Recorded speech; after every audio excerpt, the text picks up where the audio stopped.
Bonjour, c'est Cyprien pour 20minutes.fr et vous regardez quoi? Vous regardez le Rewind numéro 50.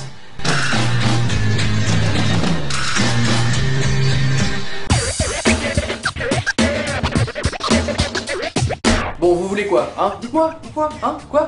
L'actualité du vendredi 18 septembre 2009? Ok, pas de problème. C'est parti. J'ai une bonne et une mauvaise nouvelle pour vous. Alors je commence par la mauvaise.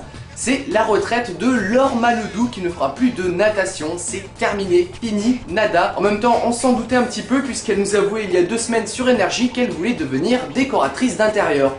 Effectivement, c'est pas très compatible en fait. Qu'est-ce que tu vas faire maintenant? Plein de choses.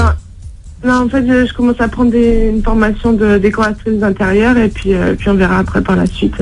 Décoratrice d'intérieur. Excusez-moi, j'avais oublié en fait. Donc les compétitions pour elle, c'est terminé. Mais la bonne nouvelle, c'est que Laure Manodou serait en fait enceinte selon l'AFP. Un petit bébé dans le ventre, c'est trop mignon, hein? Et comme ça, elle ressemblera un petit peu plus à Valérie Damido.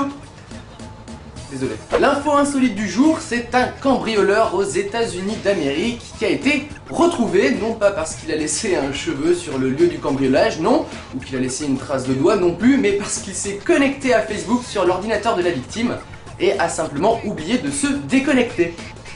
Alors là, c'est même plus de la bêtise, hein, c'est carrément quelque chose d'autre, quoi.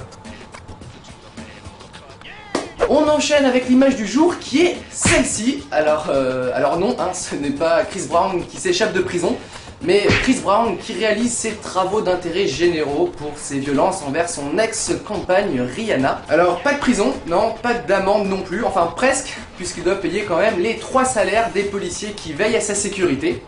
25 000 $, hein, soit à peu près la moitié du site de Ségolène Royal. Oui, maintenant c'est devenu ma valeur de référence pour comparer. Et on termine avec la vidéo du jour, ce serait dommage de s'en priver. C'est le discours énergique de Valérie Pécresse et surtout le visage de Xavier Bertrand et de Jean-François Copé, des images de Canal+. Valérie Pécresse qui crie un peu trop. Mettre en œuvre le Grenelle de l'environnement. Nicolas Sarkozy, changer, c'est possible. Le revenu de solidarité active. Et regardez les têtes que font Xavier Bertrand et Jean-François Copé. Notre prochain mandat sera celui de la concrétisation de nombreux projets.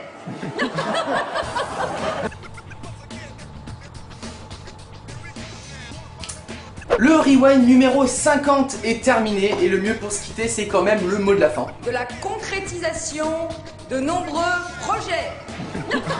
Bon week-end et à lundi.